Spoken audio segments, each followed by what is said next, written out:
Sa ibang balita, gumugulong ng investigasyon ng PNP Anti-Cybercrime Group sa pinagmulan at nagpakalat ng peking medical bulletin ni Pangulong Ferdinand R. Marcos Jr.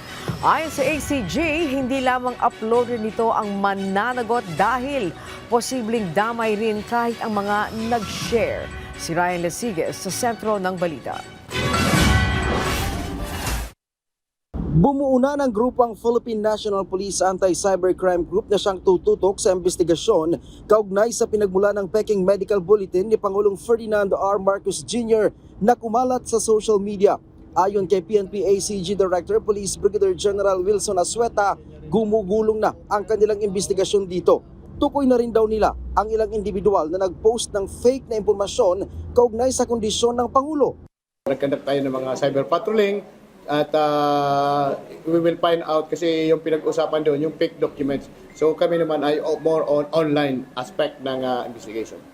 Nakikipag-ugnayan na rin ang PNP ACG sa mismong ospital kung saan nagpa-confine ang Pangulo. Bukod sa mismong uploader, maaari rin daw masampahan ng reklamo ang mga nag-share ng fake document.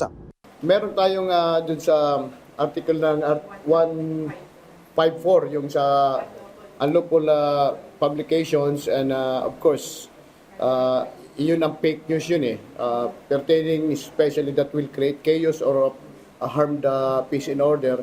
So yun ang pwede natin ikaso doon. Then aside from that, kung may falsification of documents. Payo ng PNP ACG sa publiko maging responsable sa paggamit ng social media.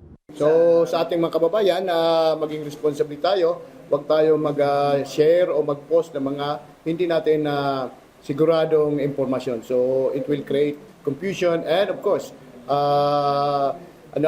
disorderly sa ating community. So let's always be responsible to have truthful informations that being posted and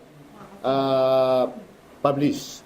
Samantala, iginit naman ni PNP Chief Police General Jose Melencio Nartates Jr. na naunawaan nila ang sitwasyong politikal at lubos nitong iginagalang ang kalayaan sa pagpapahayag ng saloobin ng bawat isa. Pero ang pagpapakalat aniya ng peking dokumento na tumatarget kanino man ay malinaw na paglabag sa batas.